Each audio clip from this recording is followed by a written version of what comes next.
Good afternoon, everyone. Thank you for joining us for this chat about season 2 of Shadow and Bone.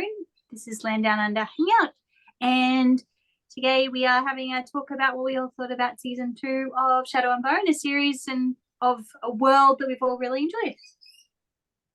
I'll start off. I didn't love it as much as I loved the first season, but I am looking forward to season 3. Hopefully they get it. Has it been confirmed yet? No, it hasn't been confirmed yet. So They've obviously laid all the groundwork though. They've laid out all the groundwork for there to be a season 3, and I'm really looking forward to the story they're going to give me in season 3 because that's my favorite story. But I didn't love season 2 as much as I enjoyed season 1, and as much as I think I will enjoy season 3. So the season 3 storyline being the Pardem storyline, and the Ice Palace, yeah. So it will be Six of Crows-ish, and I assume King of Scars. Yes, what was that one? And King of Scars, because it will continue Nikolai's story. Oh, cool. Yeah, so spoilers ahead. Everyone. So spoilers. If you're on this channel, expect spoilers. But we're potentially looking at spoilers for the King of Scars duology, as well as the Shadow and Bone trilogy books, the Six of Crows books, and the Shadow and Bone TV series. Basically, if it's set in the Grishaverse, expect spoilers. That's a nicely succinct way of putting it, Sarah. Yep. Karina, what did you think? Why me? Because you're sitting right beside me. Okay. I really enjoyed it. We are at a point in our lives where we can't just binge things, so we have to watch one episode at a time, sometimes half an episode at a time, and it's really frustrating. And I was at points where I was like, come on, I just want to watch the next one. So I really, really enjoyed it. I was a bit concerned about the changes that they would make in order to keep the crows in the show, because obviously it doesn't follow what the crows were doing in the book. But I actually really liked almost all of the changes that they made. There's one that I'm sure we'll talk about later that I was a bit like, okay, I guess. 2 thumbs up. Sarah. Yeah, I think like everybody else, I didn't quite enjoy it as much as the first one. The fight scenes kind of went on a bit long for me. I found myself just kind of going, okay, it wasn't the fighting, it was more the cinematography to capture the fighting that I just was like, and there was a lot more of it. I'm more, I think, Mel, you're a big heist person as well, and there's a couple, and maybe Elizabeth, you're into, no, someone in here is into, it's definitely not Mel. Yeah, we're big heist fans, and I love the planning and the subterfuge and how we're kind of throwing red herrings, and just wasn't quite as much of that as there was in the first one. And I know we're up for some really good heist stuff in season 3 if they get season 3. I'm keen to talk about some of the characters. We got Wyatt, we got Nikolai. I want to talk about, I think my main thing is, and it kind of comes down, what's the wolf guy called? The guy from up north. Thank you. I couldn't remember his name. It was a bit like his storyline. I felt there was some of the stuff where we were in what is the thing when planes, we're in a holding pattern with a few of the things, and I felt that way. I felt really bad for the actor who played Matthias, because I felt like his character was basically in a holding pattern, and I felt a bit sorry for him. So I felt that way a little bit about the show. That was a kind of it suffered a little bit from second in a trilogy type situation, but I still binged the shit out of it, so I still managed to knock it over in 2.5 days. So there you go. I find it really funny that you feel like it suffered from second in a trilogy syndrome when they crammed 2 books into 1 season. That's what I was about to talk about. Yeah, I think it's more that it was just some of the pacing of the episodes. It was some of the pacing, this is where I was kind of the fight stuff where it was kind of, I don't know. We'll get into it, and I don't know what's the one with the Grishas in it, the book, that part of the Shadow and Bone that we're following. Siege and King of Storm and King of Ruin Scars. and Rising. Sorry. It covers Siege and Storm and Ruin and Rising. Right. Yeah, and as I say, it might be because I don't know those books as well, and maybe because I'm just kind of like, I'm going to be honest, I'm biased. I'm here for the crows, and yes. So that's me. I'm going to throw to Kirsten. Okay, well, I have a few things to say. First of all, I don't remember the books all that well. I remember the Crows books really well. I don't remember the Alina books very well. So I can't remember what they changed. Matt's like, did this happen in the book? I can't remember. But I also just don't care that much about Alina and Mal. I was like, I just want to watch the Crows, and I was glad that they kind of managed to shoehorn them in, and it did feel that way a little bit in some places. Yeah, but I did kind of go like, I don't remember the books all that well, but weren't they in these tunnels for like most of a fucking book, and they were in there for like 5 minutes in the show, and I was like, I kept getting like whiplash going, am I remembering the book wrong? Because are they already out of the tunnels? Weren't they in there for like a year or something? Like it felt forever in the book when they're in those tunnels, and then it was like gone. So like, yeah, it did feel like they rushed to cram a lot of stuff in with Alina's story. But I also found that when I was watching, when it was her story on the screen, I was like, I'm playing on my phone. And when it was the Crows, I was watching, and it was actually the second last episode where we didn't get the Crows until right at the end. And I said to Matt, "Oh God, it's not as good without the Crows." I'm like, so yeah, I'm here for the next season if it's going to be the ice heist thing. I did love That seems to be what Island they're and Jesper. I feel like we didn't get them. They won't they them for like a long time in the book, right? Am I remembering that wrong? They don't get together until the end of the second Six of Crows book. That's what I thought, and I'm like, look, I'm not going to complain that we got them together. I'm not mad about this at all. No, So I really liked that. But yeah, I mostly kind of got bored with Alina, and I think maybe because that storyline seems more YA to me, and That's the Crow because it stuff is. seems a bit more mature. Those books I just was like, YA. I don't care. Whereas the Crow stuff, I really do care, and I enjoyed those parts a lot more. Okay, we could probably talk more in detail later, but Elizabeth. Yeah, lots to think about here. I really enjoyed the series. Of course, I found some of the changes that they made in truncating the last two books of the Shadow and Bone series was a good move, because the first half of that second book was just so angsty and unnecessary. So I was glad they cut a lot of that.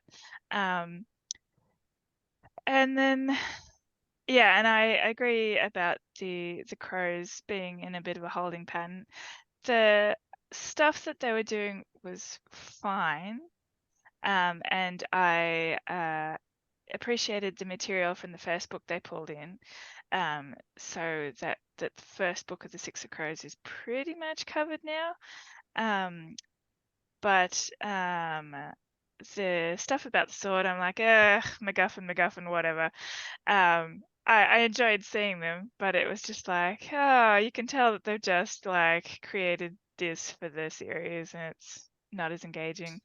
And I am super interested to see where they go from here, because it looks like they're in quite a different trajectory from the King of Scars books. In that there is they're definitely pulling in some of it, but some of it is also going to be very different. And I'm not quite sure how I feel about that. Especially, like, I'll be interested to see how they move forward with Zoya's story. So yeah, we'll see.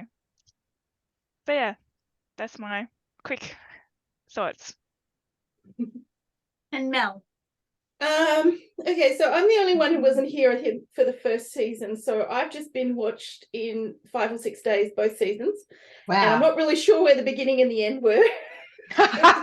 Fair. We just rewatched both seasons as well, so I'm a little bit there with you. Likewise, yeah. I would say that I think I enjoyed Elena and Mel's stories better in the first season than I did in the second, but take into consideration, I Yes. didn't read their story at all, so I didn't know it. And I spent a lot of time throughout all of this going, wait, are the crows in the other books? Because there's a lot happening that's not in the books.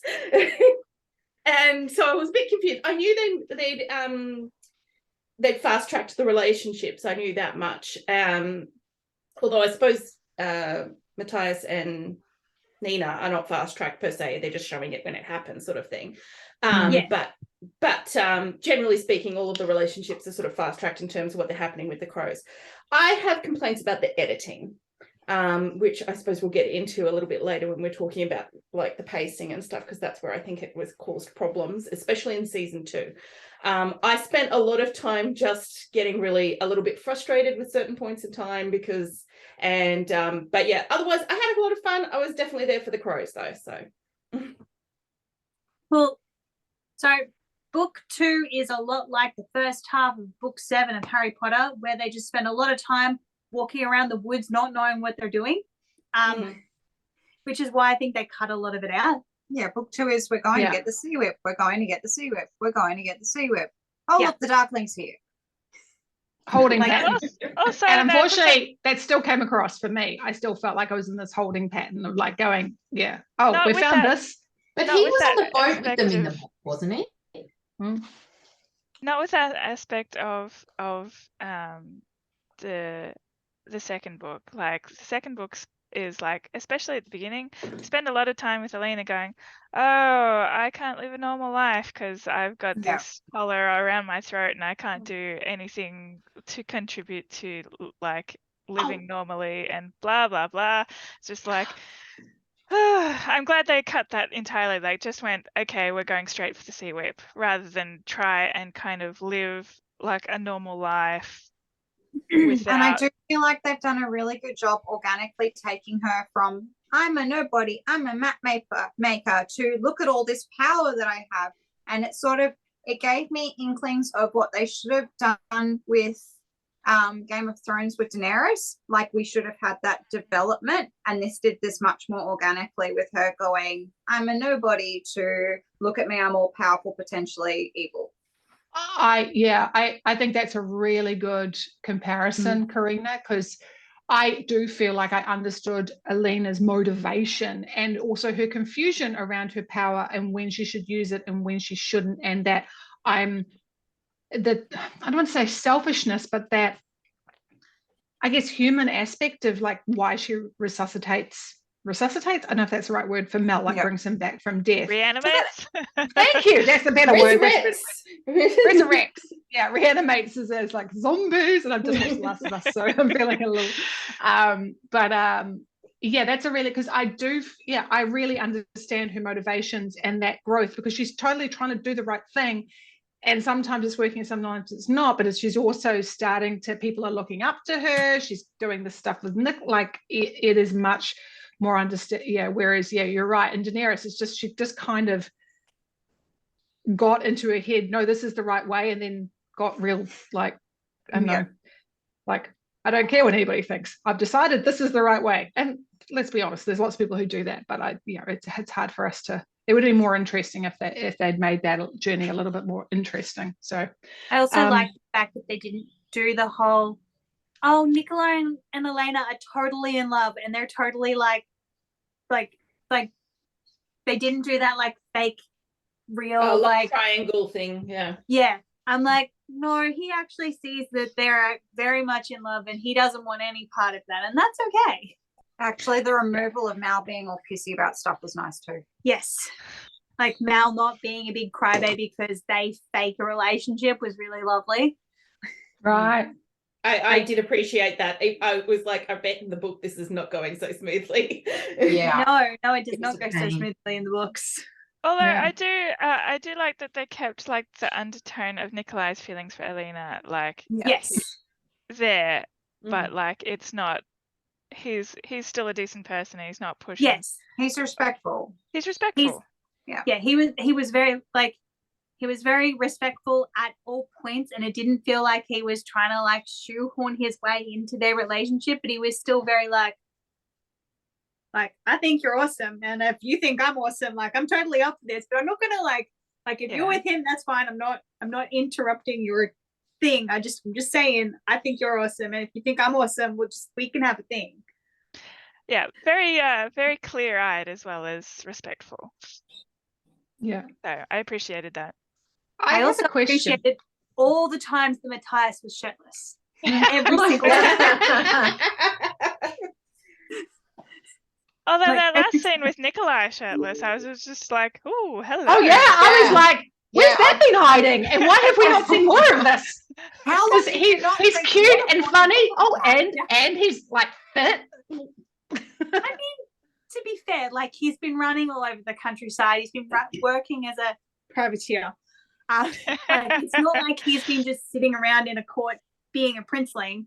Like, he's actually been, like, you know, on a ship. Like, no matter what. Apparently doing lots and lots of sit-ups. Lots of sit-ups. Well, I mean, I think he didn't drink water for about a week before he took his shirt. Must have done. Can someone tell me, because it occurred to me, and you mentioned it just before, Naomi, and I have to admit, I thought later, I was like, oh yeah, what happened? Because when we left Alina at the end of season 2, she had her bones, and then they kind of were miraculously not there. Did she cut them off or something? Like, what was it like mentioned? suctions them into herself. Okay, That I was don't a scene. remember. There was a First scene with it. season. Yeah. There was? Okay. Yeah. I obviously was too busy like eating something at that point. I missed that. Because I was like, there was this big scene with her and Ben Barnes, and I remember, and she's like saying it looks really awkward. And so I was like, oh, how'd that happen? Yeah. Anyway. I was very Thank grateful you. she did, actually, because I was like, yeah, I don't want to keep thinking about these. I don't want to look at this. This looks horrible. This looks like yeah. Okay, thank you. I had been curious. We did touch on this, I think, in our discussion the first season, but it was because it was a change from the books to have them embedded in her flesh, but like it was a really good visual cue of, you know, what was going on. But every time they were on screen, I would go, I don't want your bonus bones. Made me feel so gross. How did you go with it, Mel? Did you find the body horror type stuff a bit much? Oh, I did a lot of skipping. Right. I was just like, that double last tap, scene double tap, double tap. The one in the last episode with the Grisha that was taking the Jurda Parem, that was like right at the very end. Yeah. Last scene. What scene are you talking about? Right at the last very end of the last episode. In the church. And it was and That's she's the same. Oh, yes, and she came and When she took the Mal's drug and blood. everything. Yeah, no, I skipped that. He's heart rendering everyone, and then Elena is like, yeah, I saw that bit, but I was at all of the when everybody was like, bleh, I was like, skip. Yeah. Was that in one of the Shadow and Bone books and one of that scene? This is new material for the That's what I thought. series because they're taking it's a how they're different track. bringing in the Jurda Parem line. And that's what I thought, because I know there's like, because I've only read the duology of Six of Crows, and I know we met Zoya and I know we met Nikolai, so I know that there's crossovers, but I also remember that first scene of the first book, and it's really good where we were introduced to Padem. I can't remember how do you say it? Jurda Parem. Yeah. Which I keenly remember, because there's also this really great introduction to Rotterdam. So I get why we don't have that, but I thought it was so I was like, I don't know if I like this introduction as much, but you know, I get what we're doing. We're setting things up. Yeah. I do think it was a clever idea for them to just take the stories and blend them. As much as I don't think it always worked, I think it was a good way for them to get this on the screen and tell a better story than what they would have had to do if they tried to. Absolutely. I mean, it is all one universe, so they do all exist in the same timeline, just not exactly how they've played it out. Like, they've overlapped everyone instead of just doing a continuous story. Yeah. Speaking Which of, makes sense because they editing. don't want to have to pull their leading lady in and out. Yeah. But they also have like lots of entry points. Like if you like the Alina and Mal story, then great, you get to follow along with that, but you get all this other stuff. If you like the Crows, then and so, you know, there's more one way to enjoy and get into the story. Right, editing. I have a real problem when you've got a scene where it's happening fast and in real time and everything, and you cut it in the middle and you go to another one which is happening slow over possible days, and you're going back and forth like this, you're ruining the tension, and B, the timelines, it's just like, I feel like if you're going back and forth, you need to be going back and forth between very different times, or it shouldn't feel like something's happening at the same time, because when it's really obviously not. I was just like, come on, guys, this is not a spot where you should be cutting back and forth between the two main storylines. The part where they were cutting to the crows going for the sword and then going back to Alina, is that the part you mean? It might have been that one. I think it happened more than once. I think there was also a point where they did it when they were in the cave and Mal was finding out that he was the Firebird, and they were going to something else then as well. And I was just like, God, you guys need to really like tighten this up a little bit and think about where your cuts are, because but it wasn't just that. It was also just they constantly cut in the middle of action scenes, and I thought there was far too much action scenes anyway. I wanted some balance, some quiet time. Yeah, I was going to say that's I don't remember those specifically, but I do remember, I know why there's that editing technique. It's the same thing in music called I don't know if it's called hard and soft, but a lot of songs are constructed that way as well. So where they start with, really rock and bass line and then really soft. So like song 2 is a classic example, woohoo, and then it's like it brings it back and then it goes hard again. And a lot of classical music uses that as well. So that might be the technique where it's going, we're ramping it up and then we're bringing it down, we're ramping it. And I'm not saying it works, but it is a editing technique that's used a lot. I agree with you, whereas I think it's better when you have two tension moments, whether they're even like, and you're actually playing them off against one another, and so it makes more tension between. I think that's a much more clever editing thing, but that often is used in movies when you're working in the series and you've got script writers who are often working. They're like, you might have teams of script writers working on the different storylines, and then you've got this poor editor who's trying to figure out how to make something that's work. What I was that thinking could be was where the it went problem. wrong. Like it was almost like I had no problems with having the different storylines and that, but that meshing point wasn't working well in terms of that cut back and forth situation. And I think that there are times where it can work exceptionally well. I agree with you. I've seen times where it works really, really well, but I think they did two things wrong. One is that they would, like you said, they probably didn't have a one overseeing mind, making sure that things were working well. And that's exactly what I was about to say. I was like, who's the creator? Who's should be like Game of Thrones had two guys doing this. Who's your person? Who's exactly to your point? And I'm not sure I know. Yeah. And the second thing is they were doing it too often. Like it's a really fantastic tool to use wisely, but doing it all the time was the problem. Like it was just a constant thing. What did you say it was called, Karina? Loud, quite loud in music. Loud, quite loud. Yeah. But but I also just felt like it was just constant action scenes as well, and I was like, if we could have some quiet moments, that would be nice.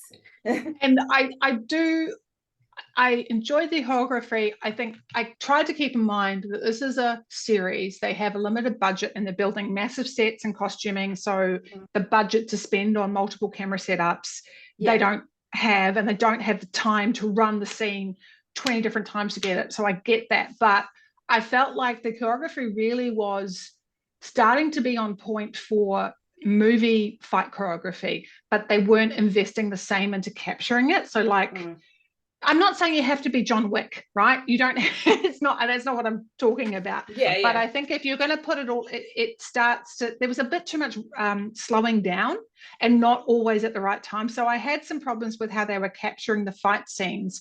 And again, like if on series with bigger budgets or really big budget movies, they often have a different director for those scenes who knows how who's working in with your main director. So it's a type of, you've got your second unit, third unit, and those are units, and that person knows exactly where to come in, where to, and Marvel is a classic example where they know sometimes the Marvel stuff's too much and it comes in the cutting. You're going, I don't know what happened. I give up. I don't know who's fighting who. I don't know who threw that punch, but it kind of keeps it, you move it along, whereas I felt a little bit in the fight scenes, like you said, there was a bit too many of them, and I think the reason they felt slow is because there just wasn't enough camera footage to cut and play with in terms from different angles or different, close-ups on this or close-ups on that. So I kind of was like, I applaud you for doing that, but I would have been more interested if you had treated this as interestingly as you had treated your costumes and your beautiful world, because the costumes and the scenes and the sets are beautiful. The world building there is fantastic. I thought they did such a good job, and I think that it's not as slick as something like Stranger Things as far as special effects, but I think they've done the right mix of using computer generative CGI and real to kind of it's a good blend. And yes, it's not as slick as Stranger Things, but it's enough to bring you into the world, and that's also where the costuming and the sets really help support that and give it a good foundation, because if you hadn't put the investment there, the CGI would have looked terrible, like when they're in the I think the Nietzsche Voya looked really, really good. Which is the Nietzsche? I like the big shadow monster thing. Shadow monsters. Yes, they looked really good, and I watched a behind the scene things about costumes, and the costumes were lovely. Yeah, they were really, really good. Meanwhile, I could watch Inej all day. Jesus oh man, Christ. one of the behind the scenes, I was telling Matt, they were showing all the costumes, and they're like, here's one of Inej's costumes, and I'm like, is she a fairy? She's so tiny. She's just like, she's petite as in short, but she's so thin as well. But she's like, it wasn't until I saw the costume on a mannequin that I really understood quite how small she was, because she doesn't seem as small on the screen. The cape kind Yeah, because she has such like, oh my god, she's like a little tiny fairy. Oh yeah, she's a tiny little thing. Every time she was on a scene, I was just looking at her waistcoat, chef woman. Oh god. I mean, she's built like a gymnast or a ballerina, and they've cast her really well. Character. Yeah. She suits the character, but that's what I think too. Like I could watch her all day, not just because of the costumes, but also how she moved and she acted the part really well. I just thought she did a fantastic job. And I felt that way about Kit, I've forgotten his last name, who plays Jesper. His costumes and the way he held himself, I could watch, and he's very funny, and I just thought I could watch you. He just embodies Jesper. He really does. So well cast. My well one cast. caveat with that was that there was one or two places where he's with Waylon, where because Waylon is so baby-faced and he actually made Jesper look older, if that makes sense. Yeah, because Jesper should be like 17 or 18, and Waylon's supposed to be like 16, and it seemed like Waylon was about that 16 age, but Jesper seems like he's 25, and I'm like, I had to go look up their ages because I was so bothered by it, and they're actually only 1 year apart. There's only 1 year between them. Well, let's talk about Jesper and Waylon, because I think that was the thing I was super excited about. I think I'm with you, Elizabeth, but I think it's because in my head, marketing said to what's the author's name again? Lee. Thank you. I said, we need to make this a YA novel because that's how it's going to sell. But these and I get that the world and people have to grow up fast, but in my head they are all in their late teens and early 20s, and that's how they've been cast, right? So I was like, good, excellent. This all looks legally fine. So and then you get Waylon, and Waylon, he definitely looks more of the 16-year-old. And I'm like, I wouldn't have minded if they aged him up a bit. I don't know. So I think they wanted that innocent look, though. Yeah. I know. And it might just be because he's very short as well compared to the actor. I think that she's very tall and very lanky. Like, I think that's part of why they did it. Like, there's such a height difference between the two of them that it makes them seem like there's a bigger age difference than there is. Well, maybe it's also a bit rosy-cheeked as well. Like that always makes you look a bit baby-faced, I think. Yeah, but I've got to say, like, overall, especially for the Crows, because I don't know the others, casting impeccably done. Like, honestly, they really did a fantastic job on that. Yeah, absolutely. Like the guy who plays the head of the Crows. What's his name again? Kaz. I mean, the guy, he never smiles, and yet the guy in real life has one of the most beautiful smiles ever, and you would never know, because it's just like he embodied him. Yeah, he's just so freaking grumpy, and then and in fact, wasn't that there was this fantastic scene, and I burst out laughing when she was like, there was somebody who was observing what was going on. There was like the hat guy, there was like the funny hat, and Mr. Grumpiness. And there was that moment too with Nina where she's bandaging up Inej, and she's like, "Whoops, was I not supposed to say that out loud?" Yes.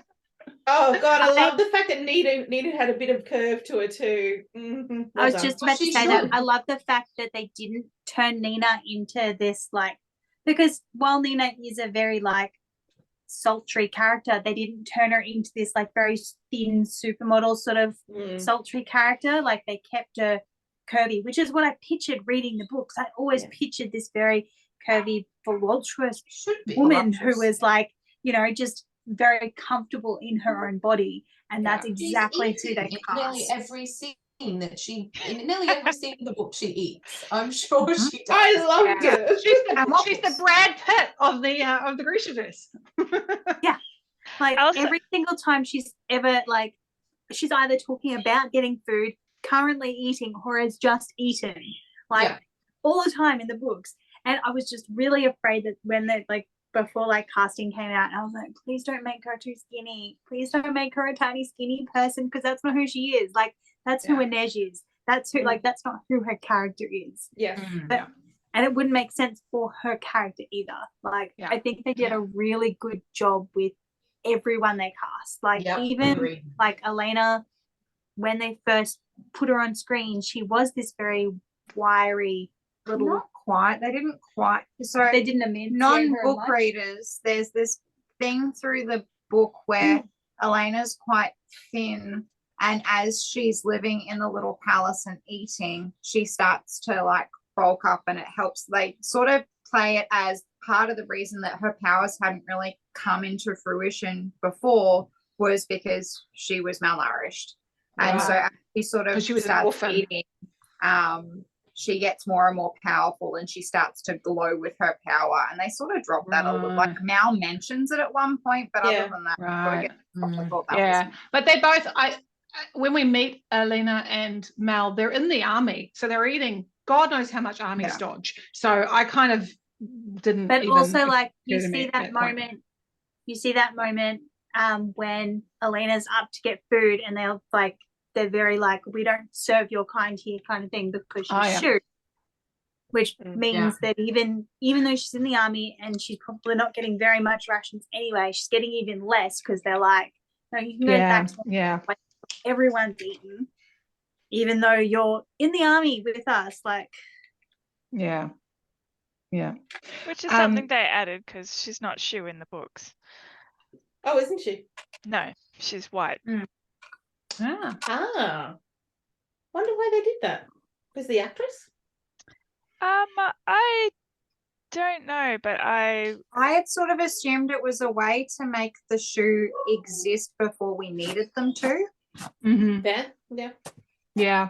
And a way of making her more of an outsider in that, so that you become, which is a good way of she's not just an outsider into why is she treated as an outsider, or why we get to so we have more empathy and sympathy for her as a character, and that we're with her more on the journey.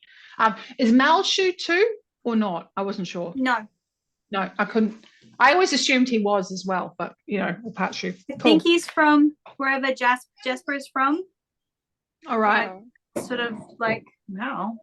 Is he not from Novia Zem? Something Islands? Nova Where all Zem. black people live. I was going to bring that up. Yes, he is. Not as black as the people in Novia Zem. Yes, he is. Yes, he is. Can someone point out to Naomi that Jasper is black? He is, but he's not as black. He's not black. He's Yes, he is. oh, he's not. Okay, we're recording, guys. So, Okay. I was going to say, when we went to Shu, I was like, okay, look, I know a lot of these cultures are based on cultures we already have. They've definitely done that. But this was a little bit much. I wanted to ask you when we were in the Shu area. Well, okay, before we move ahead, Wylan and Jesper, were we here for it? Were we not here for it? The only thing I wasn't sure about was Wylan's was too kind of and Jesper didn't why is he blanking me? And I was kind of the same. I was like, don't quite know what's going on there. Do we feel that was enough backstory to the blanking, or what do we think Yeah, about no, that? absolutely. I picked Okay, up cool. on it fine. Yeah. At least I thought it was fine. Like, it was clear that like Wylan knew what had happened and remembered, and it was just like, I'm just gonna pretend that never happened, because clearly he doesn't. Jasper doesn't remember. Well, Jasper And- remembers the food, which is fair. He remembers the I mean, he got profiteroles there or something. eventually. Priorities. Yeah, But right. like, it wasn't like he looked at Waylon and was like, "Oh, you, I remember you." Like, so I can understand why Waylon was just like awkward. I'm just gonna pretend that never happened. I'm here to do a job. Let's not worry about it. Yeah, yeah. But then And too, Jasper was because, putting like, it. Jasper obviously doesn't remember. That is could be kind of upsetting. But so in the book, right, and it has been a long time, so I don't remember. In the books, they hadn't met before, right? No. No. Right. So I was thinking while I was watching it, it's a clever way to sort of establish the relationship faster, so that they could move that forward a little bit. Because I knew why they were doing that. It's one of the major reasons that, like, it's one of the major relationships that people love from the Six of Crows duology. So they were like, let's put this in earlier so that everybody loves it. But also, you Yeah. need a happy story for somebody, because we Yes. still have Matthias and Nina separated. Yeah. Kaz and Inej never is Kaz and Inej. Yeah. Yeah. Mal and Alina aren't together. Don't even talk to me about that. I don't know what they're doing with Nikolai and Nikolai's future, but yeah. That's my way of Sorry, spoiling. I was going to say, was that a spoiler there that I'm not allowed to know? Yeah. If you haven't read King of Scars and I'm not planning to. Cool, cool, so- sorry. Yeah, I'm not planning to either. Well, hang on, we'll get to swear. that when we discuss the ending. Yeah, Okay. yeah, that's Okay, true. all right. That's true. Yeah, That's true. okay. Okay. Anyway, Wylan and Jasper. I think it was that they would obviously like. Was he objecting to Jasper flirting with him? I mean, obviously, like I think that was it. But I think like, he's oblivious. I think he's just like he just doesn't. he's a 17, 18-year-old kid who He's like, yeah. had a small fling. Yeah. Anyway, it was cute, and I did enjoy the blowing up of stuff. Did you guys watch the deleted scene? No. No, I Okay, haven't after yet. this It's is come done, up. you need to go and look it 20 up. minutes before this hangout, I only just There's finished. a deleted scene with Wylan and Jasper that's just so cute, and I love it. There's Please also another simply- deleted scene with Jasper saying goodbye to Inej, which I think was one of the best pieces of acting that the actor who plays Jasper, whose name I don't know, he did a Something. great job in that scene. And I'm like, oh, man, I can see why they cut it, because that last episode was long enough as it was, and it was dragging out. Kept I young. can understand why they were like, you know what, these two saying goodbye is not that important. Let's get rid of this. But he did a brilliant job in that scene, and I would so go and look for them after we're finished talking, because they're both worth watching. I actually will say over the acting overall, like a lot of the time when you get these fantasy shows, they don't put, even when they're hiring people who are known, it's more often than not that they don't come out so great on the acting front. And I might have problems with certain parts of how the story was told, but one thing I didn't really have a problem with was the acting overall, which is so rare in a show like this. Yeah, Yeah. absolutely. Solid cast. Yeah. So excited about season 2, especially with Wyland's storyline, because we'll get more. 3. 3. Sorry, 3? you're right. 3. I think we'll get more backstory on that, which I think I'm looking forward to. So It'll be Yes. interesting where they take that, because the whole thing with him being like with the dad, I think it's going to come up. I think it'll come up. I mean, they've like, set the bit things where up I have to for it. pretend to be the Yeah. other dude is going to be interesting, because I'm not sure what they're going to do there. Because The guy in the ice Wylan and palace. Jasper were not together in that part in the book, and so I think it's going to No. be very interesting. Yeah. Yes, it might change things. Now, I was actually thinking that when I was enjoying that they had Wylan and Jasper get together earlier and everything, but I was like, oh, this, people who get together early, things tend to not go so well for them. Yes. Yes. We have to go through a crisis. Indeed. Indeed. So What the was- shoe going to shoe. Oh, sorry, Kirsten. I know you go. I was going to say that we had the shoe twins. Do they exist in the Shadow and Bone universe? Yes. Great. And then the whole scene, I presume this was made for the show. the Procurers scene where they all got knocked out by the poison, then Wyland found all the butterflies. Like, I don't Yeah. remember any of that. Like, That obviously whole that doesn't storyline with exist. the sword doesn't exist. Yeah, that's what I thought. The sword, yeah. It's So, just the I- MacGuffin that them they going there, put in none of to that keep the exists. crows busy. yeah. It does And I- raise a question though that I did Yeah. have meeting Sancta, whatever her name was, I can't remember. With the, oh my god, what are they? The Grisha. Some of them seem to be able to live for a very long time. I didn't quite understand when and where that came into play.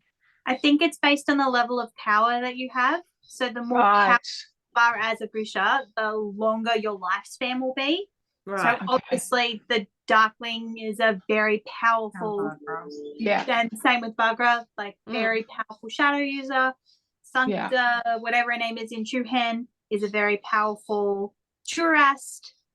Yep. Elena is a very powerful sun summoner, so they'll have extended life. So the more powerful you are in your field of Grisha power, the longer your life will be, just because I think the sort of reasoning will be that your magic and life Like ball or force bubble sort of, is yeah. bigger. And that was his kind of argument with Alina, like, why don't you be with Yeah. me? He's going to die early and you're not. And it's like, yeah, that doesn't make it worth it, man. It's it's the same argument they put like with elves and humans in like a Tolkien-esque Yeah. sort of That was I fashion. was thinking the same thing. Like, it's Yeah. just like Elrond and And in Arwen. fact, what Karina said about Alina being malnourished, that was not the interpretation that I had. For me, it was because Alina was suppressing her powers. It was making her unhealthy. Oh, She was discovered and she was using her powers more regularly. She becomes healthier, and then Huh. like that leads into like Actually, longevity. that sounds more like what it was. Yeah. It's been a long time since I read the first 3 books. that's definitely Right. true, because I'm sure they did a thing with Jesper with that too, because he was covering up his powers Yeah. for so long. That's right. And he was Big having time. issues So that, and they someone kind of was a implied good- that his gambling addiction was kind of Yeah. Yes. because of that. Like Yeah, it's like the because unhealthiness. he needed to keep doing stuff, like needed to like keep his mind have going and outlets, stuff, Yeah. because he wasn't using his Juris powers. Yeah. And that's why he had such a problem with gambling. Which they didn't really explore very much, although maybe No, they're going to. Guess we'll find They- out. But it feels like it's what, the gambling? explored The now gambling? that not What did not they so much his explore, the gambling, gambling? but the problem with gambling. So like Why yeah. he had a gambling problem in the first place. like I think it's Right. book 2 of the Six of Crows books that sort of really show his problems that he has with gambling and like Right. what it's brought in his life. And I don't know how that's really going to work in the story, how they placed it now. Like, Because he now is using his powers, so that's not a thing. well, I mean, has he already caused the problems because they've been away? Is he going to go back Yes. to edit them, and is No. it going to be the problem? Or I mean, they have covered some of this because they lifted the conductor section from books 2 and whacked it into season 1. Yeah, I remember that. The So goat. yeah, the goat. Because you know Jesper rocks up having gambled away all the money that he's supposed to use to Yeah. buy the coal, and then doesn't have enough in this. So they have kind of covered a little bit of that, probably not as strongly as could have been, but you at least see he's got a gambling problem and it's causing issues for the gang. But they Yeah. don't. Oh my put god, it that scene with the it's goat was because so good. it's power. Sorry, what was No. that, Karina?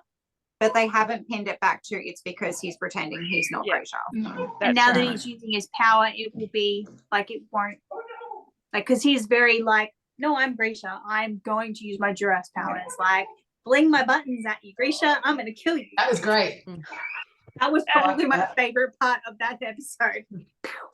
I mean, it might be that they like skip over that because clearly they're doing some different things with the story to how it was in the book. And I mean, you've got to cut some material as well. So Yeah.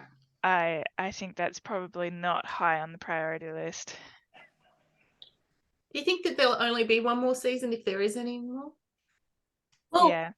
the thing is that the King of Scars is based after the Six of Crows. So that means there's a really long period of time before Nikolai really starts having those bad reactions to being But stabbed they through the shoulder. already showed that he's having that. Yeah. Yeah, they I look mean- like they're going to advance that. Yeah, they've set up for the King They've of set up Scars the- already. I thought Yeah. some of that happened in the Shadow and Bone books, because I haven't read the King of Scars stuff, but I know some of the stuff about what's happening with Nikolai. So He does get stabbed, and like didn't he start? Didn't that happen at the end of the first? I have been such a long time since I read it. I in, don't remember. end of the third book, I thought it was, but maybe Yeah, it's that's what I at the end of mean. Yeah, but Like is at he the showing end of signs the book, didn't you get some of that part where he's like turning into a monster and stuff? But I haven't read King of Scars. So Then either it must have been either the I third book came then. across a spoiler somewhere, or I read it in like that the Shadow and Bone trilogy. But I don't know. I can't remember. It's possible I just came across a storyline thing about it, or I read this synopsis of that book or something, because I've been meaning to read them and I haven't. Oh God, he's getting a whole. Is it a trilogy or is it a duology? It's a duology. duology. I think after she wrote the first 3 books, she went, I'm much better at writing duologies. I'm just going to write duologies forever. Which I'm Personally- really grateful for. I hate trilogies. I think a that lot of- duologies work better in general anyway. I find this, the middle book often in a trilogy, not always, but often it tends to be like that holding pattern. So That's why I was Yeah. so glad when I realized that they'd taken Ruin and Rising and Siege and Storm and just gone bam, one series. I one think season. a lot of the time the publishers push for it. They push The for trilogy, a yeah. trilogy. Yeah, you only have which- to look at the Hobbit movie Oh, and that let's was- make that was- money out of a book that really should have been one. No, look, they're not doing that anymore because of the terrible state of publishing at the moment. They are actually going back, like pushing back on that a lot, so that they will sign up one book and contract for another. They won't do a trilogy. So they're actually more likely to take duologies on now than trilogies. Yep. Well, I mean, if I It's was a less risk. publisher, yeah, I was going to say, if I was a publisher, I'd be like, I'll publish the first, we'll see how it's going. If it's a trilogy, that's going to be a real problem. But if I was a publisher and I had a potential duology on my hand, I'd be like, yeah, pretty good chance this is going to work out. Let's just go with that. And actually, from a structure point of view, like you can create a really good midpoint. Like that's a really good place to end a book, is at the midpoint, like halfway through your sort of act 2, and then come into your second half, kind of like, oh, where were we at? Like we've reached a turn in the story, so it's kind of ended, but I still want to know what happens. So yeah. It tends to be common too, where the first book has a good ending, like so that if they kind of want to write it with a proper ending, with that leaves some threads open, but kind of has closure, because then if they don't go ahead with the other 2, it doesn't matter. Whereas the second book, they usually, by the time they're publishing the second book, they know they're probably going to do the third one. And quite often the second book will be the one that ends like where you feel like you're halfway through the story and it's on a cliffhanger and you go, oh crap, Right. book. You know, seems to be a common thing. Yeah, absolutely. Which is not a great way to structure a trilogy. But No. anyway, we will leave my quibbles with the publishing industry aside and press on, I think.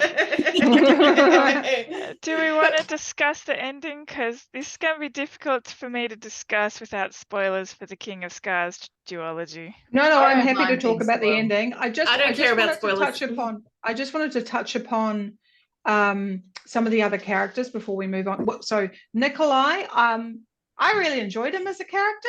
I remember him from Crooked Kingdom. No, the Crows books. I can't remember. Anyway, he turns up. Oh yeah. Crooked Kingdom was the second. Yep. Oh, thank you. Sorry, I thought it was. There's a lot of kingdoms, I think, in some of these books. Anyway, I remember him from those. And I really enjoyed meeting him. And when Alina. yeah, like you said, where had they been hiding shirtless that's Nikolai? right. You know, like. Under some very shiny uniforms, I guess. Exactly. But I also really enjoyed the relationship. Like I enjoyed all the boat stuff, like the being on the boat and the privateer stuff. I think it was also at the same time, I think like we were talking about all the pirate stuff, and we picked the pirate book for the seasonal smut reads, and I was just like, yeah, I'm happy to be on a boat.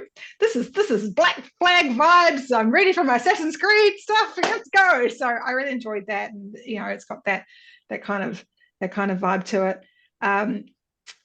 It's going to be really interesting to see what happens with him and how they build in. So it'll be interesting to see what you say. Anyone else? Any comments? I like the actor they chose for him too. I hadn't sort of seen him in anything before. I thought he was great, really good. He played the two sides, the kind of the cheeky pirate and the prince really well. I thought it was really good. He's not what I saw in my head, but once he was in the show, I was like, okay. Just going back to the whole transforming thing, you're not wrong, Kirsten. It is in book 3 when Elena kills the Darkling. Nikolai had already transformed into one of the monsters, and when she kills the Darkling, he transfers back, and they think that that's over. Right. So that's why you know about it, because it is in Ruin and I'm like, I'm sure I remember reading this, but then I am the type of person like, that will go, I'm not going to spoil myself by looking at the wiki. So that's because I've already started reading King of Scars. I was like, maybe it isn't, maybe it is. So I was like scrolling through the wiki, like, where is it in his storyline? So can I clarify what you were trying to say there, because I'm a bit confused now. So Nikolai, Yeah. when in Ruin and Rising, which is book 3 of the Elena and Mal storyline, in Shadowbone storyline, yeah, after he gets stabbed by one of the Nichivoya, Yeah. he actually transforms into a monster. right, Oh, which is wow. what we saw in the Okay. final scene with him Not by himself. exactly, Yeah. but But close enough. that happens before Elena kills Darkling, Right. and then after Elena kills the Darkling, he transfers back into himself. So they think he thinks it's kind of over. He doesn't realize that. So he thinks it's kind of a Princess and the Frog story. He was the He frog. thought that and then, because you know. because the power was from the Darkling and now the Darkling's dead, Right. the power mustn't be there anymore. And so we don't see any of that when he is in the second Six of Crows book. Because Yeah. but then obviously it starts like, it must just take time, like in the storyline that her thinking was it took time for it to build back up in his system or something, and so who knows. Yeah. But Okay, interesting. Okay. Okay. End, Elizabeth. The ending. What does that say? Well, it's going Is to be it about them keeping Elena Yeah, around? I can't think of any words to talk about it. you mean the fact that she didn't just go off into the sunset with Mal the way she's supposed to? Go Look, away now. We're done with you. Lee Bardugo at heart actually has like a happy ever after thing. Like, and so I was kind of okay with them messing that up a bit. The sacrifice of Mel, that bit, and then bring the reanimator. Yeah. Mal always died. He dies in the Oh, he book. does? Oh, good. Cool. No, I He's think my we're least talking favourite about character. Mel going off and becoming a privateer, aren't we? So Yeah. at the end of Ruin and Rising, I wasn't sure which bit we're talking about because there's so many different ends of threads. So which at the end of Ruin and Rising, Mal and Elena go off together to run the orphanage that they came from, and that's it. They're not in any of the other books. No, that's not true. They are. Oh, they are, but yeah, they're not in. The world is led to believe that Elena died with the Darkling. They burn a body to make everyone believe that she was martyred when the Darkling died, and they come back later. But as far as the world is concerned, at the end of that plot line, Elena died. And they're obviously not going down that path of, we go to the orphanage to live happily ever after, and then they'll come back later. Yeah. Okay. So this whole thing with her doing the cut and all of that when Nikolai takes the throne. Yeah. Well, it absolutely makes sense in terms of the world that they've set up for in the series, because it's he a huge is departure. Yeah, it is a huge departure. Because he is an amplifier, she now has his power as well as his memory. Whereas in the books, I had, the Darkling doesn't die. Well, that was my question. Do we think Ben Barnes is coming back? Because, No, I don't think he is in the TV series, but I have forgotten that he died in the books, because he's in the King of Scars duology. Yeah, yes, but he does die in the books as well. He does die, but I had forgotten. don't burn his Because body. they do burn his body. He gets resurrected in I didn't think they King burnt of his body. Scars. Yeah. Yeah, no, they burned his body. Okay. Okay. I'm like, Sorry, what do I Elizabeth. know Ben Barnes from? I'm like, You might know him from Westworld. He was in Never the watched first No, you know Westworld. him from being in Narnia. the Narnia. Wardrobe Yeah. series.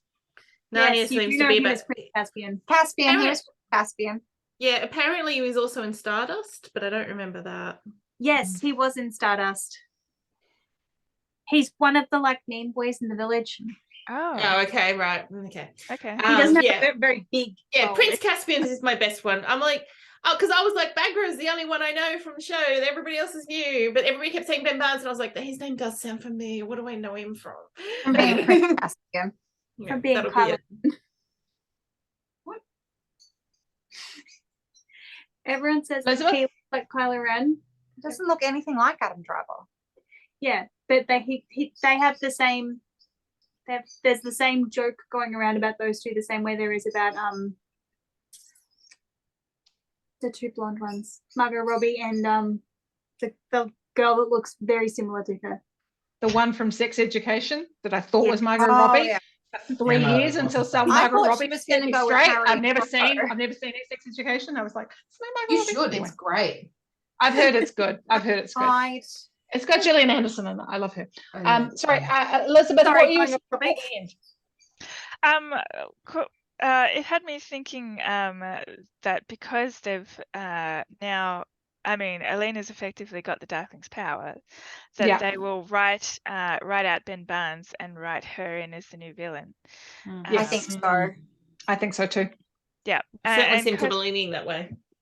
yes. And Especially because we saw so much of his demise in season 2, and we don't get that in the books because none of Yeah. it's from his perspective, obviously. So we don't see him sort of slowly go mad and really fall apart, essentially. And there was so I also feel like they added a lot of that in to really cement he's gone. There was also Yeah. the foreshadowing from Bagra, which was very heavy-handed. Mm. That I thought was sort of an inclination that things were going to go that way. Yeah, I It's like, you don't just know as- the price that you're going to have to pay. Yeah. Just as an aside, I was less convinced by Ben Barnes going mad. I don't think it was his acting strength. If that Yeah. makes sense. No, it does make sense. It does Um, make sense. He did much better at like the commanding sort of thing. Him losing the plot was a bit like, I'm not sure I'm. Sorry, he was supposed to be going mad. I just thought he was evil. Me too. Yeah, Oh, basically. on that note, I have thought he one just had really casting- shitty head cakes, and when I know when we all have headaches, we're really, really grumpy, and that's what I thought was happening. I thought he was just like, fuck, piss off all of you, you know, like that's what I thought was going on. Fair I enough. have one casting issue.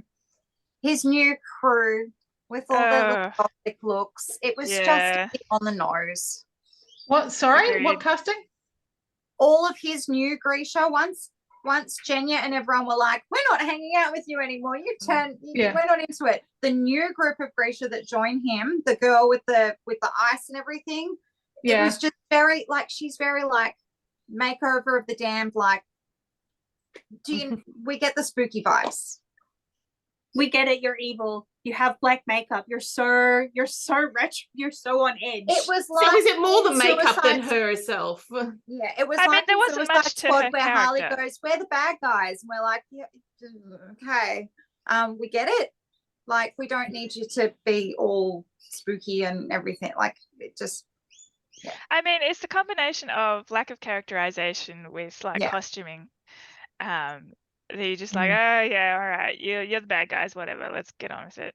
yeah. Whereas I think that was, if I think about it, there's a missed opportunity, because one of the people I wanted to talk about from a background point of view was actually Jenya, because I thought the motivations of what she went through, and that the whole stuff that went down with the Queen, and like how she had been basically sexually abused by the king in the past, and that, you know, everything she had was in her face, and then her face went, and then she had to go through this journey of realizing it's not just about that, you know, it's like people have used her entire life. Anyway, I just really enjoyed what they do, and also I thought the actress actually played it really beautifully.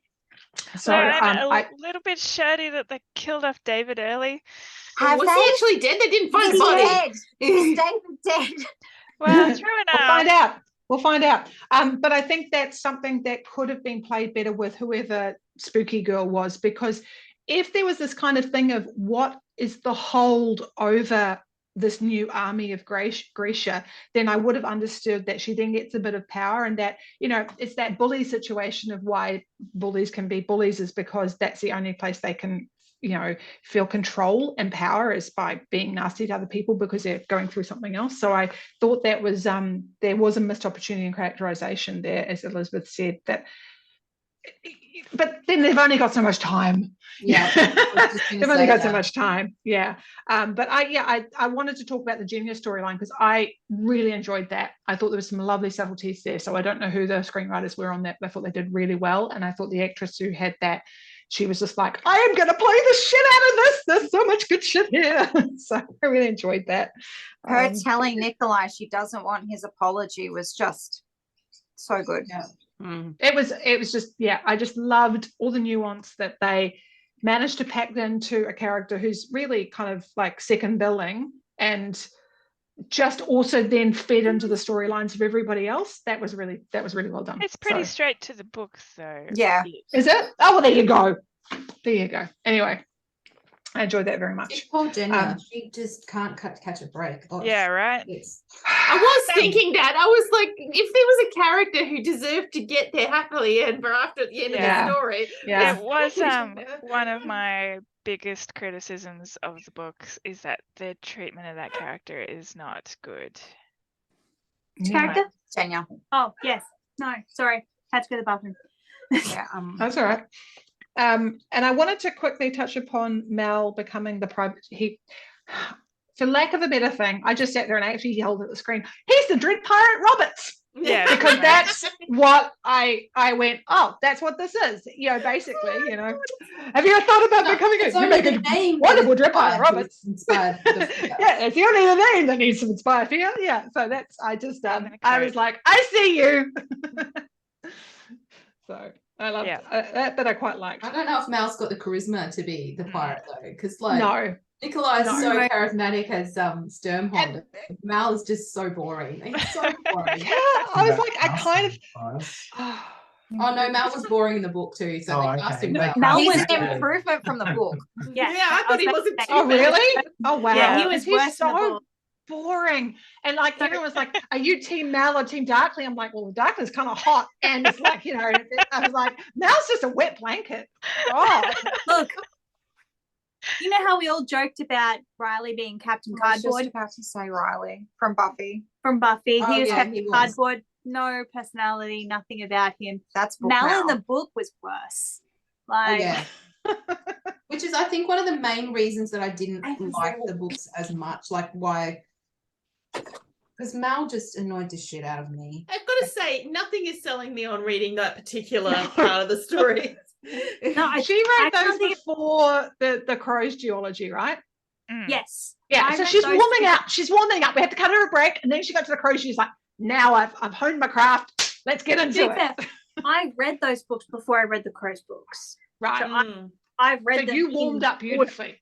Yeah, you So read it. You I- warmed up beautifully. I enjoyed them when I read them because I hadn't read Six of Crows, and then I read Six of Crows, and I'm like, I'm never going to read those books Yeah. again. I love them, but I'm never going to read them again. Yeah. Well, yeah. tell you what, after finishing this, I was just like, I just need more crows, like proper crows. So I've gone and borrowed the books from the library again because I'm like, you know what? I can stand a reread. Nice. Yeah. Nothing wrong yeah. with good There's- read. Yeah, there's that very funny scene on the nose where Jess was like, "We are the four of you. No, there's five of us now." And I was like, I was like, See what Because you're Matt was doing like, there. What do you mean? Isn't it 6? And I'm like, what about Matthias? And he's like, what? And I'm like, He's in prison. He's not a crow. yeah, the poor actor. sorry. That poor Yeah, actor poor who's got to spend the entire time on a dark set, half naked, with Hang on, nobody hang on. else. That's This was- something that Karina was going to mention, the lighting throughout some of the Oh, show. Awful. Sorry, she's back, so Yeah. she can Right. explain it. It was so dark. I'm like, can we turn the overhead light off so I can see the screen better? Oh, it still didn't help. It was like, again, Same, drawing same. down Thrones comparisons. What? I know that it's dark. Can I see something?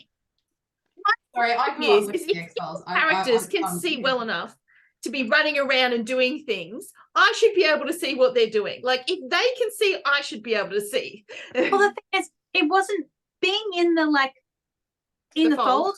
wasn't the worst part. Like it was dark, No, but it's it was pretty dark. lit well dark. It Hmm. was like other parts where I was like, Nighttime scenes in Ketterdam. yeah, I was just Mm. like, you've put, so I can see that you've tried to put in so much detail in this scene, but I can't see any of it. Mm.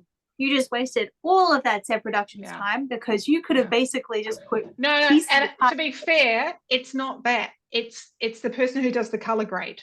So that's where it's falling down. It's not for, they will have well lit that because you need to capture it, right?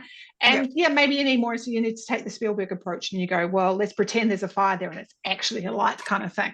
But when they do the color grading, this is the same thing with sound mixing. It's the criticism that lots of people all the world around to go sit there and go, they are sound mixing, and they're color grading for fucking cinema. Nobody is seeing this at the cinema. They need to start doing this for televisions that are running at 4K. And so this is why I have to run subtitles half the time, because they're not doing a sound mix for my television. They're doing a sound mix for a cinema. And that's and they only have so many options, and there need to be more options so that when it goes onto Netflix, I can watch it properly. But it's the same thing with the color grade. When they're color grading, they're sitting there going, oh, we want it dark and moody. And because their monitors that the color grading on are exceptional. They're like 8K monitors. Nobody's watching this on an 8K television. You know? Are they just assuming everybody's got a home cinema and watching it in that or something? But I mean, like, Must not be. even everyone has 4K. Like, No, you know, that's exactly right. A lot And of it's people I watched the whole shit thing out of on me. my phone. Yeah. Exactly. And people watch things on their iPads, and it's like it really annoys me because, and it's not just the color graders' fault, it's also that they don't have these options when they're sending them out to the distributors. The distributors sometimes aren't putting the right ones on. Anyway, sorry, technical, like how things that's get okay. made. And No, right there with you. that's Pissed me off. yeah. That's Yeah, it was why just- you kind of look at stuff and you're going, I was having the same problem. I have sat in things going, I think Game of Thrones was one of them because I watched it on my iPad and I went, F this, and I sat there and bumped all of the settings up so I could see what the hell was going on. Because I was like, oh, I have the same problem in a lot of video games as well now, where they're like Yes. trying to make it really dark and really moody, and I'm like, I'm just going to turn this brightness. When all you the way set the up. brightness at the start and it's like, make sure you can barely see the symbol. And I'm like, no, I don't do that. I don't do that. Otherwise I won't see it. yeah, I don't do that. I go, I'm going to go up 3 notches because I just know that poor Nathan Drake's going to get shot too many times if I don't get this right. So yeah. I was going to ask Elizabeth was saying something and we cut her off, and I wanted to make sure we came back to her, but she's popped off. I wanted to say, as far as editing, we were talking like in season 1 we did the Nina and Matthias. I really enjoyed that playing out at the same time, if that makes sense. Like that was really Mel, this will be fresh for you. So in the books it was like a flashback because he was in prison. I thought it was very well done. It was really well done. I really enjoyed how they did Kaz's background with his brother and the Becca Roland storyline. And Although this one, I I thought hate that was Pekka being in charge of Hellgate. Oh Yeah. god, Yeah. that bit. Yeah, that I was annoyed like, me. this is not gonna Hellgate be is well. lawless and everything, but really, you've been here 5 minutes and you're in charge? I refuse to believe that. And only one person came up and challenged you. You beat them up, and suddenly you've got everybody. And then suddenly everyone's like, and it wasn't even like he was like a big, strong brute man. He was just an average, fairly like elderly bloke. I would have Elderly guessed that Theoden bloke. if someone like him had ended up in Hellgate, they would have been killed by everybody he had sent to Hellgate on his behalf. That's what actually happens. Anyway, sorry. Hello. Elizabeth, we cut you off before you were saying something. It kind of actually ties into what we were just discussing, but sort of not as well. Because they have prolonged the Nina and Matthias line, that is going to cause problems for the Nina story that would have come up in King of Scars, which I... Yeah, because Nina is supposed to be part of the triumvirate with Zoya and Jenya. And they've pulled Nina out because she'll still be part of the Crows, and Elena has kind of replaced her. Yeah, I mean, because Nina has quite an important role in the King of Scars mythology, she and really does. And that foundations for that are absolutely not there. Yeah, interesting. Interesting. Yeah, I didn't know must be about why that. they kept Alina in the storyline then, so that she can replace her. No, No, this is not the sort of thing that Alina can replace her in. Okay. I haven't read it, so I don't know. I mean, And it looks like they're setting up to have Alina replace the Darkling, which is fine. yes. Yeah. And I'm all here for that. But yeah, they have pulled Nina out of the King of Scars stuff by the looks, and that's interesting because she's pretty important, and I don't yet see how they could replace her. Like, they haven't set up to replace her with anyone yet. Yeah, because she can't really be in two places at the same time, because they'll run the ice heist. Wow, that's a tongue twister. They run the ice heist at the same time that they run the King of Scars storylines. They'll be like running in parallel, and they'll intersect. Well, I them. assumed basically, based on the speed that they ran things throughout season 2, that the ice heist is probably only going to take 2 or 3 episodes at the beginning of season 3 anyway. And then maybe we go into King of Scars territory. Maybe. Well, it's hard to see how they are going to go with the ice heist anyway, because they have pulled material from that for season 1. They did. So they're going to have to fill in somehow. Oh, and actually, as I was saying, I actually have an idea about how they could replace Nina for that, and that would be to put Zoya in to Nina's place for the King of Scars stuff, and take her from what she was actually doing in the King of Scars books. But hard to say, all speculation. Interesting. And also, good point there, Elizabeth. You just making me realize, like, at the end of this, isn't there a conversation between Inej and Kaz that I believe happens actually at the end of Crooked where Kingdom. basically he's like offering her stuff, and she's like, well, this is not, she's basically left the crows and gone off with Mal as on the privateer thing to do what she was supposed to do at the end of Crooked Kingdom. Except for instead of getting her own boat for it. Really, the end of Crooked Kingdom. So it'll be hard to see, unless Inej comes back, how they would be able to do ice heist. That's what I was thinking.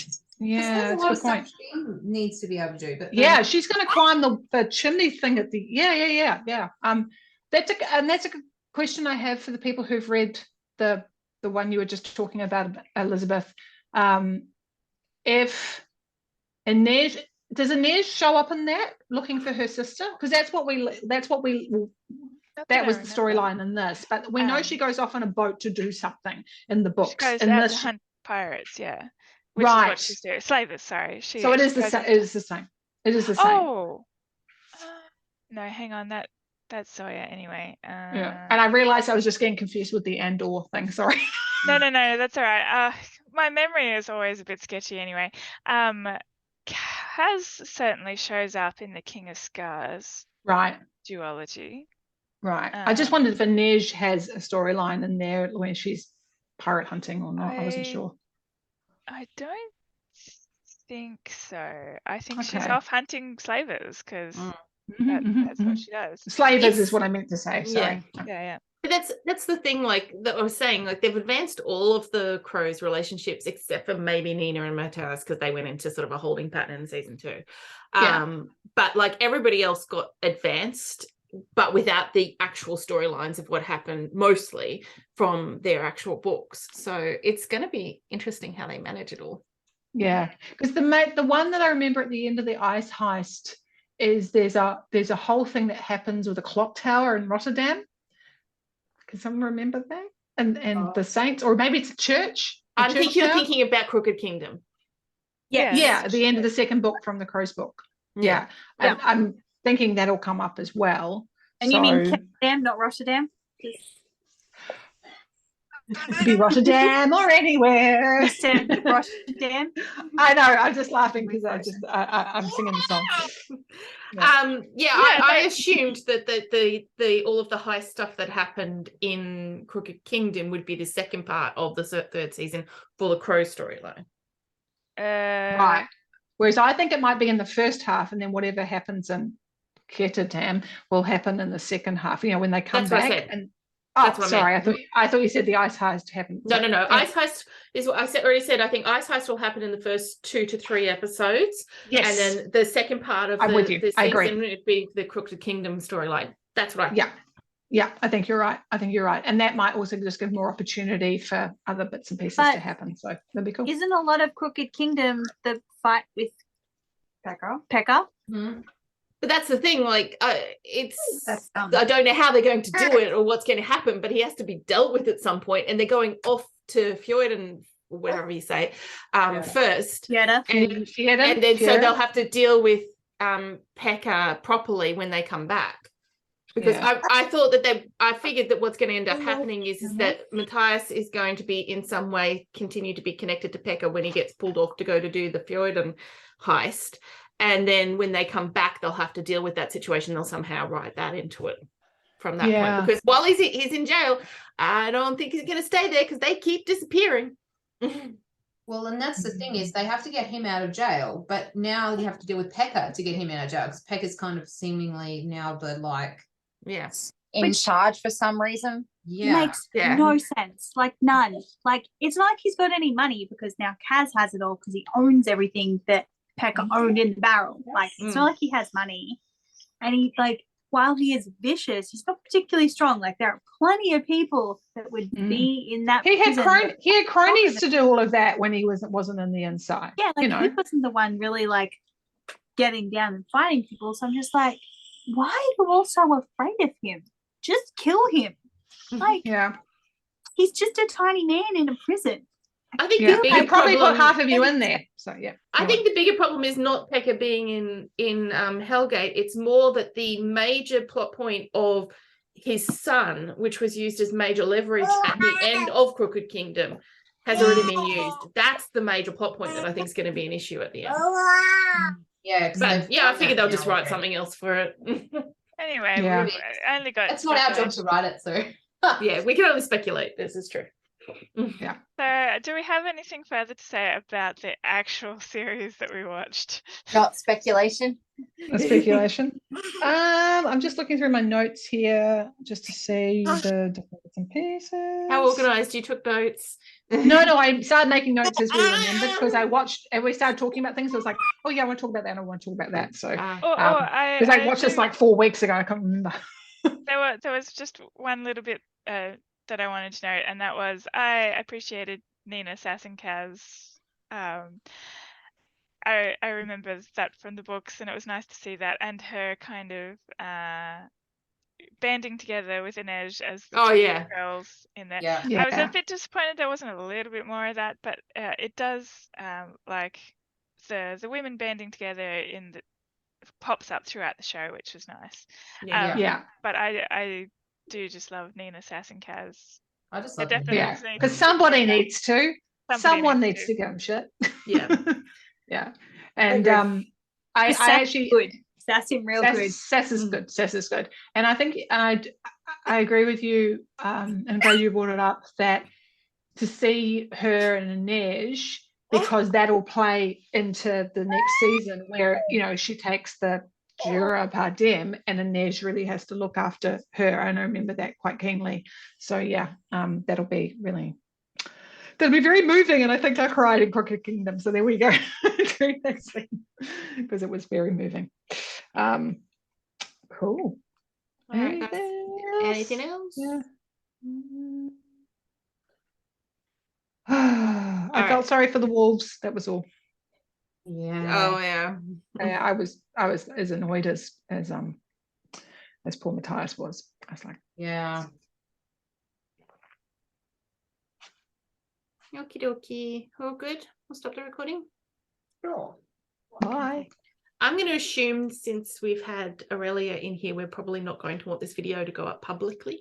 So I'll pop it up on the Google Drive for if anybody wants to watch it instead.